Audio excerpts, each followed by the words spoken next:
Thank you for the wonderful response to my previous podcast on the Bhagavad-Gita. It was very important 2 chapters that I covered in the first podcast, where Arjuna has shown how all of his worries and all of his emotional issues are really not something to be encouraged. Instead, Bhagavan Shri Krishna encourages us to understand the true nature of our own selves and encourages us to see that inner, amazing, creative silence which we may attain when we learn how to concentrate and we learn how to accept the depth of who we are.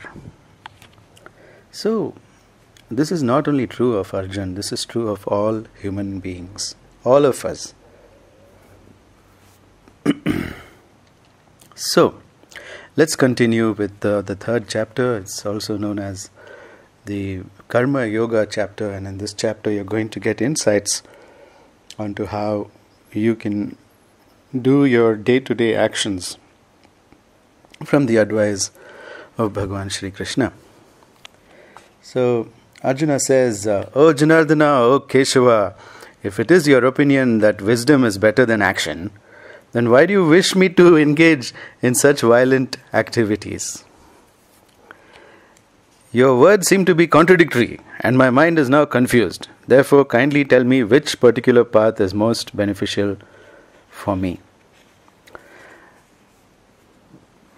This is not just Arjuna, this is every kind of student who does this, who deliberately gets confused, because what is being said is so obvious and open for examination and confirmation, and still this is what happens.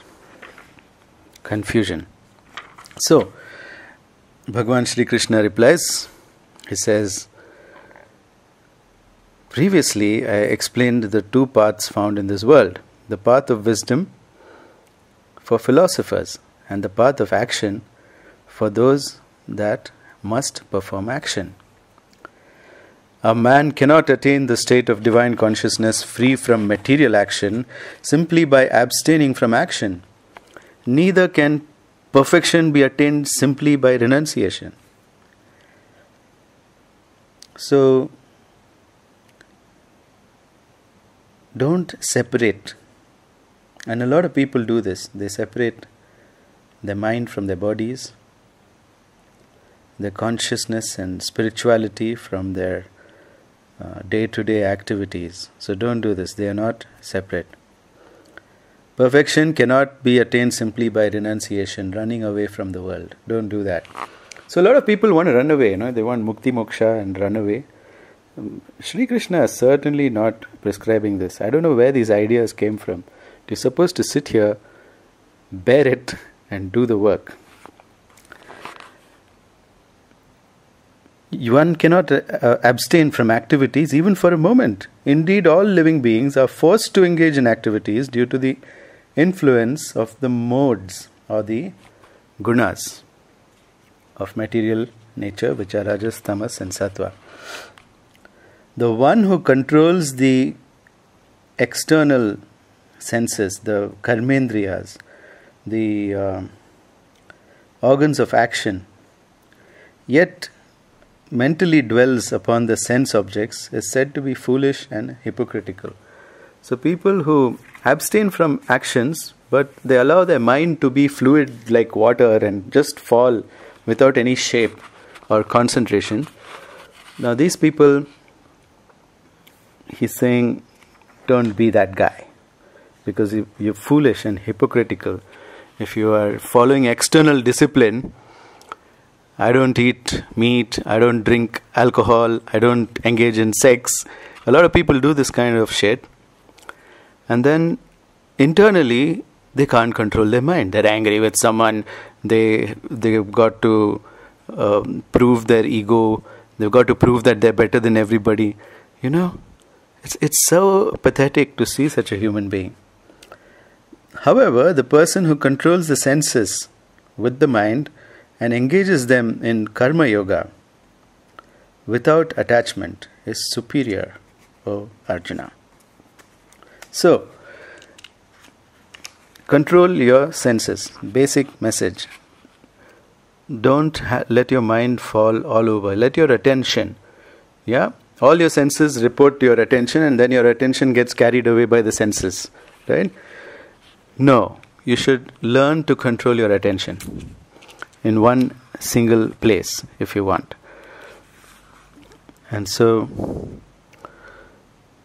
the one who controls the senses and engages them in karma yoga, the path of action, is certainly superior, Arjuna. You should perform your prescribed duties, since action is better than inaction. You cannot maintain your existence without action. So basically, not taking action also is an action, but that leads to other people taking action for you. So you'll end up where you don't want to be. You should perform your prescribed duties. Okay? Don't be lazy to be disciplined and do your duties. You have to do it. You know what you should be doing. You know that you have to control yourself. And yet, you don't. You deserve slaps. That's what Sri Krishna is saying. All activities are meant for sacrifice to Vishnu. Just sacrifice everything to God, no? Do everything you do as if you're doing it for God, not for yourself. Other than that, all activities bind one to this material world. If you work for yourself, you create karma, you get stuck over here. That you can't have freedom to move around in this world. But when you surrender everything, work for Him alone and be free from any attachment, says Sri Krishna. In the beginning of creation, Brahma created mankind along with the system of sacrifice. And He said, through this sacrifice, may you prosper.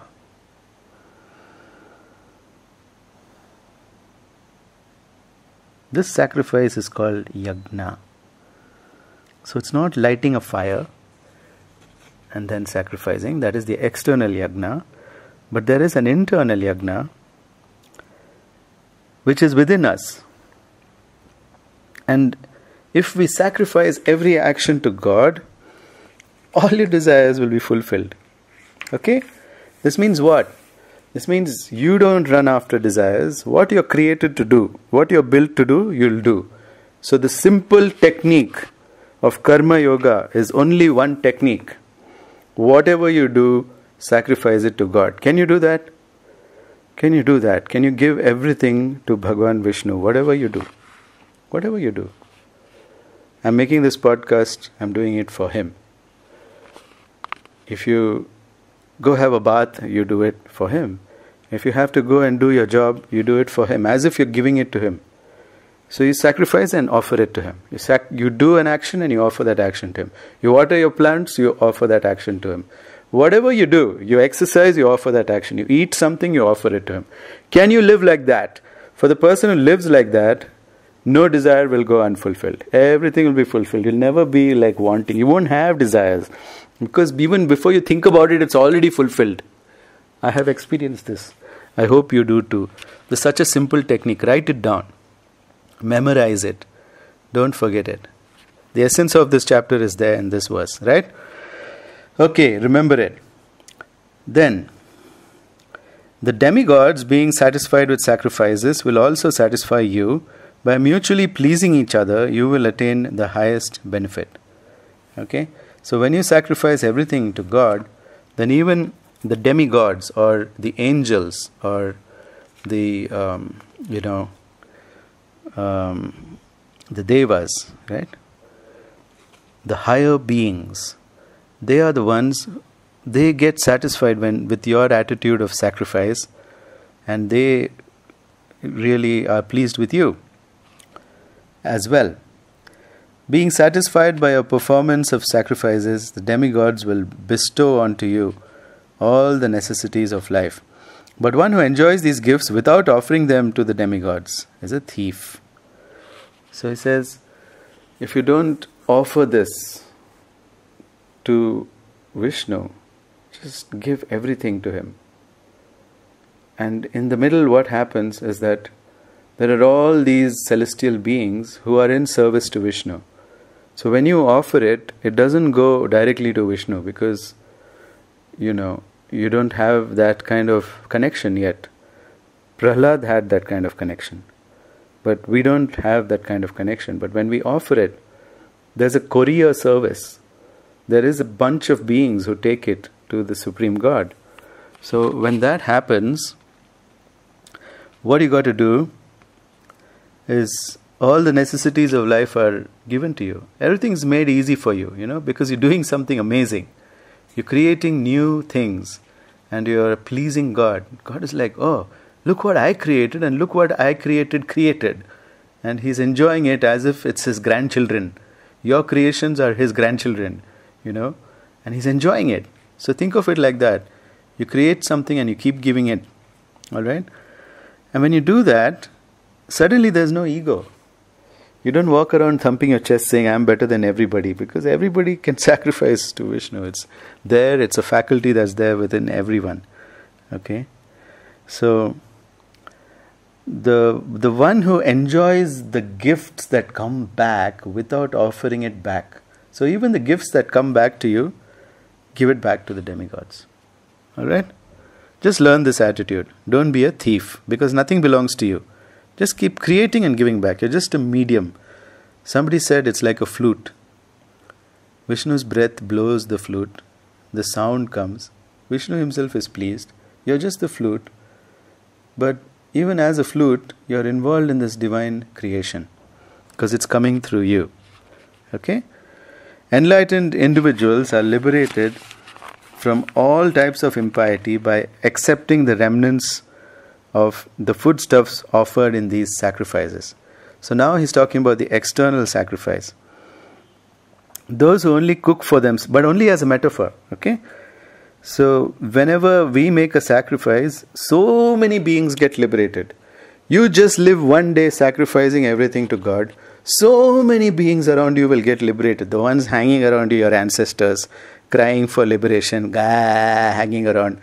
They don't know what to do, because they haven't read the Bhagavad-Gita. They don't know exactly what the technique of karma yoga is. So when you go on sacrificing, around you is built this amazing structure where everybody can enjoy. Okay? But those who cook for themselves and eat, they only perpetuate their own bondage. So you get stuck in karma if you're only selfish. Okay? Just give everything to God. All living beings subsist on food, and food is produced by rain. Rain is produced due to the performance of sacrifice, and sacrifice is born of prescribed activities. Okay? Great.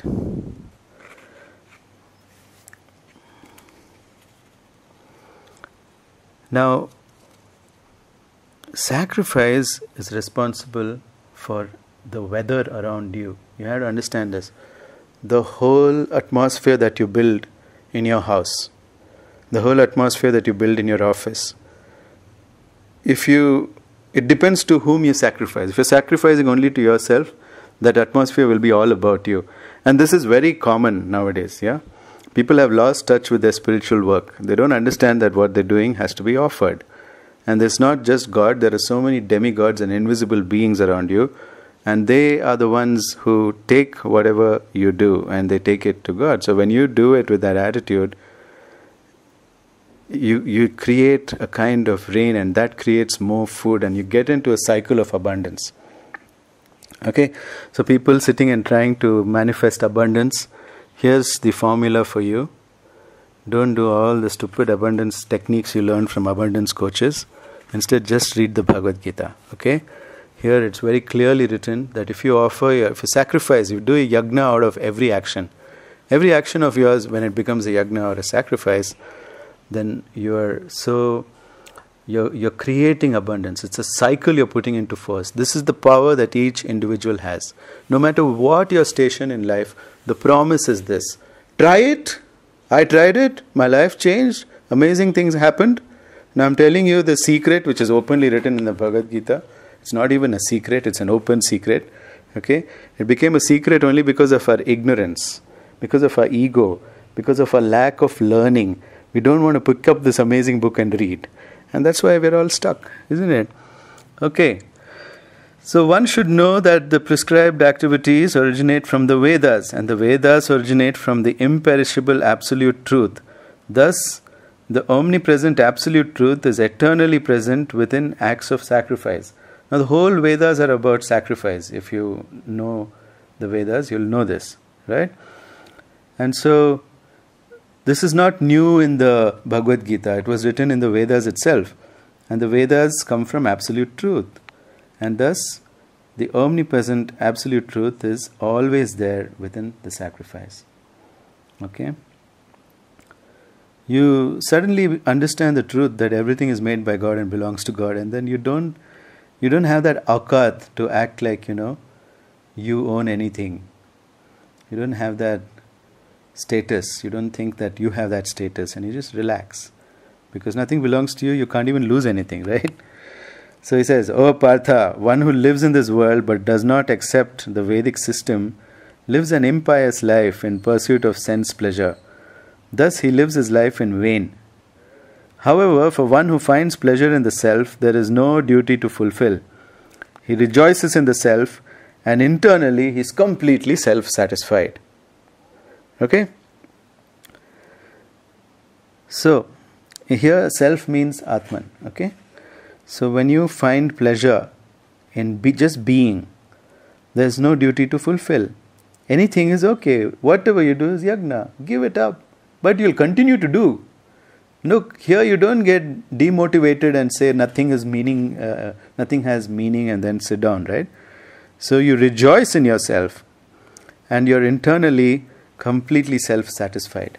What an amazing state of being. Why can't everyone be like this? It's so simple. In this world, he neither gains by action nor gains by inaction. Neither does he depend on any other person. So we think that everyone is irreplaceable in our life. It's not so. If one person decides they want to indulge in ego and they don't want to serve their actions up to Lord Vishnu, that's fine. Right? There'll be another one who comes there who wants to do that. That means God will immediately send a replacement. Okay? You don't have to depend on any other person. So therefore nobody can steal your energy because you belong to God. You have sacrificed yourself. Therefore continue to perform your prescribed duties perfectly without attachment to the results. By acting without attachment, one attains the absolute. Okay? Don't attach to the results. That's up to God. You just do your duty and offer your duty. In the past, kings such as Janaka and others attained perfection by performing their prescribed duties, dharma. Right? By performing your dharma. In order to set a proper example to the people in general, you should also act appropriately. Now, if you act like this, everybody will notice, okay, there's something special about you, there's something different about you. And they'll want to know how to do it themselves. However a great man conducts himself, common men will follow. You'll become a real influencer, not an Instagram influencer. How about you become a real influencer? Accordingly, whatever standards he sets by his actions, others will follow in his footsteps. Okay, so you become a leader of leaders, you become a Raja yourself. Alright? So this is one of the secrets of Raja Vidya. Alright. Oh Arjuna, son of Partha, I have no duty to perform whatsoever in these three worlds. I lack nothing, nor do I need to gain anything, and yet I engage in activities. See that? So, Sri Krishna himself is engaged in activities. All he's saying is follow my example and sacrifice everything to me. Don't avoid activities. Don't seek mukti moksha. You need slaps if you say mukti moksha. Okay? If I avoid activities, then all men will follow. That is why I engage in activities, because I am the leader. Right? He's the supreme leader of everybody, right? So he gives us the example of how to be. If I avoid activities, and all men will follow my path and neglect their dharma. O Partha, if I don't act properly, then the general populace will be ruined, and I will be the cause of unwanted progeny in this way, and in this way I will cause the destruction of all beings. O descendant of Bharata, just as the ignorant are attached to their activities, similarly the wise must also work, but without attachment, for the welfare of all. Okay? So, he's saying, if your mind is going to be attached to one thing, just work. Attach yourself to the welfare of everyone. The wise should not disturb the minds of the ignorant who are attached to their selfish activities. Don't go and teach people who don't ask to be taught. Yeah. So some people suddenly wonder why I blocked them, why I'm not even talking to them. Because they're unteachable. They don't want to be taught. They've already told me that they don't want to be taught, so I'm like, bye-bye. Okay, so don't disturb the minds of the ignorant who are attached to their selfish activities, their ego. Rather, remaining unattached and fully executing their duties, they should encourage the ignorant and engage them in pious activities. Okay? So you encourage them and engage them in pious activities if you can. But if you can't, then leave it. Okay? Don't worry about it. Because some people, their minds are made up to do something. So don't disturb their minds. Just encourage them. Tell them, yeah, go ahead, do what you're doing. Okay? And then try to engage them in pious activities. It's not always possible, but you should try. And if you try and you fail, it's all right. Don't worry, move on. All activities are performed by the modes of nature, but those who are deluded by the false identification of the body, they think, I am the doer. Okay? So, Rajas, Tamas, Sattva are performing all the activities, but you think that you're doing it. It's like a child sitting in the back of a car thinking it's driving. You know? Okay. Great. Yet, O mighty armed one who is a knower of the truth concerning action and the gunas, understands that it is the gunas interfering with one another. So he remains unattached. The gunas are doing their work, so you don't interfere in anything. Even it will move your body and your limbs. So just let it happen. Those bewildered by the gunas are engrossed in material activities conducted by these gunas. The wise should not disturb the ignorant who are bereft of proper knowledge. Again he said, don't disturb people who are ignorant. Leave them alone, encourage them, try to engage them in pious activities. If they don't, say bye-bye. You do. You be the example. People will follow you. You be the real influencer. Completely surrendering all your activities onto me with your consciousness fully situated in the Atman without any self. So he's talking about concentration and not spilling your mind all over. Your mind should be like a concentrated arrow. Okay, one-pointed. Your consciousness fully situated in the self without any selfish motivation, without any sense of ownership, and without grief. You fight, he's telling him. Those that faithfully follow the instructions of mine without envy will become free from the bondage of actions. However, so don't compare yourself with others and then, start feeling envious. Just do. Your work is your work. Don't compare it with anyone else's work. Comparing is the biggest ego. I mean, not the biggest, but one of the egos. However, you should know that these persons who out of envy do not follow my instructions are deprived of all knowledge. Okay? They have lost sight of the goal of life. So if you ever compare yourself with someone, if you ever compare yourself with anybody, you'll be ignorant. You would have lost all knowledge, you'll lost all goals, and you'll lose all intelligence. It's a promise from God Himself. Even a wise man acts according to his nature. All living beings are acting according to their natures. So, what can repression achieve? He's saying, don't repress nature, leave it alone. Whatever is happening is happening. This is earth, not heaven. Don't try to prescribe back to God how He should create the earth. Okay, let everything happen and don't compare yourself. When you compare yourself to someone else, that's it, finished. Don't say I'm better, don't say I'm worse. They are what they are, you are what you are. You have your duties, your dharma, they have their dharma. This is the earth. The senses are attracted to and repelled by the objects of the senses, but one must not become controlled by such attraction or aversion. Attraction is also wrong, aversion is also wrong. Don't get attracted to someone because they did something, and don't get averse to someone because they did something either. Both are wrong. They're just obstacles, okay? It is better to perform one's own prescribed duties imperfectly, do your own dharma imperfectly, rather than perform another's dharma perfectly. Okay, do your own dharma. Don't go and try to help someone else. It is better to die while performing one's own duties. Do your dharma before executing the dharma of another. Okay, that is not your job. That is their job. Don't do their job. So you have to have clarity. What is your job? What is their job? Most people don't have clarity which is their job and which is other people's job, right? They want to interfere in everybody else, want to control. So this is the second ego, controlling. The first ego is comparing. The second ego is controlling. Don't do both, he's saying.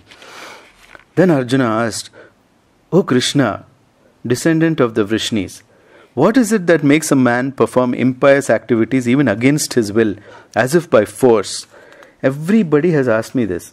I don't want to eat this chocolate cake, but why I eat it? I don't want to smoke, but why I smoke? Okay? Here's the answer. Bhagavan Shri Krishna said, it is lust which transforms into anger that is manifest from the mode of passion. So if you don't control your mind, it flows like a waterfall. Yes or no? And that's called lust. You can't control it. Okay? Know this lust to be totally insatiable. It is never fulfilled if you don't control your mind. And it's extremely evil. It's the greatest enemy of this world. As a fire is covered by smoke, as a mirror is covered by dust, and as the womb covers an embryo, similarly lust covers the consciousness of your being. The discrimination of even a wise man can become covered with this eternal nemesis. So always watch out for your mind being like a fluid. People want fluid mind, flowing mind. No. Your mind has to have structure and form, and that form is your dharma, and concentrate on it. Don't do outside things. Don't do things outside of it. Don't make it flow all over the place. Okay? It is said that the senses, the mind and the intelligence are the sitting places of this enemy. So be careful in your senses and the mind and the intelligence. If you don't make them tight, if you let them think whatever, anything is okay. Yes, this is also okay, that is okay. No, it's not. Okay, you have to control yourself. And if you try to control others instead of controlling yourself, you're really screwed. Covering one's knowledge, it bewilders the embodied living being. Therefore, O noblest among the Bharatas, you must first bring the senses under control and eliminate lust. That means, don't let your mind think whatever. You can, if you keep on thinking of someone, you can think that you're in love with them, Many of you have done this. Right? You go on fantasizing about someone and you think that this is love. No, that's not love, that's lust. Okay? So, there is uncontrolled flow of mind towards something, like a waterfall. And all your energy will go, and all your wealth will go, and all your happiness will go in that. And all your health will go. So, it is the embodiment of all impiety and the destroyer of all knowledge and realization. Okay, it is said by the wise that the senses are superior to the sense objects, the mind is superior to the senses, and the intelligence is superior to the mind. Superior to the intelligence is the Atman. So the Atman can exert its will upon the intelligence can exert its will upon the mind, and the mind can exert its control over the senses, and the senses can then control the sensed objects. So it starts from you starting to control your intelligence. Okay? So, the Atman or the self, that is you. You need to control your intelligence. If you don't sharpen your intelligence like a spear, what will happen is you can believe anything, whatever you want. Anything you can believe. Alright? And that's what's happening. You believe all your delusions. So, oh mighty armed Arjuna, knowing the individual unit of consciousness, knowing the Atman to be superior to the intelligence, steady the mind with the pure intellect of the self, of the Atman, and conquer this indomitable energy called lust. Okay? So, the only way to overcome lust, the only way is what? Use your intelligence. What is intelligence actually? It is concentration and pulling all your attention to one place. Something arises. When I give attention to something, I suddenly understand how it works. Okay? So put your full attention into something when you're doing it, and you'll understand how it works. If you're cooking and you put your full attention, you'll understand how the spices blend. If you're stitching something and you put your full attention, you'll understand how to make the cuts. You'll understand what type of drapes to, what type of cloth to use, what type of, So, whatever you do, if you're exercising and you put your full attention in it, and intelligence arises. Atman means attention, that's it. The only power of Atman is attention. If you don't control your attention, your lust will control your life. Okay, your mind will fall over the waterfall and you won't know what to do. All right? And that is called kama. Okay, so if you just give in to kama like that, you'll go and fall anywhere. You got to control it. Okay, the only kama is that of God. You should only allow the kama of God to move through you, not the kama of the mind, not the kama generated from the senses. Through the attention, there is a different kind of karma that comes. So don't use that karma. Do use this karma, not that karma. From the senses also a karma can come, right? You see something and if you get a nice sensation, you want to continue that sensation. Pleasure. Don't be pleasure seeking. Pleasure is not a goal, right? But the goal is attention. Give attention. And pleasure becomes so unimportant for you. Pleasure is where you lose your attention, okay? So don't lose your attention. Your attention is Atman. Alright, so that's the end of chapter 3, and this is called Karma Yoga. This is the conversation in the Bhagavad-Gita revealed by Vyasa. And it is from the Bhishma Parva of Mahabharata. Okay, there's total 100,000 verses written by Vyasa.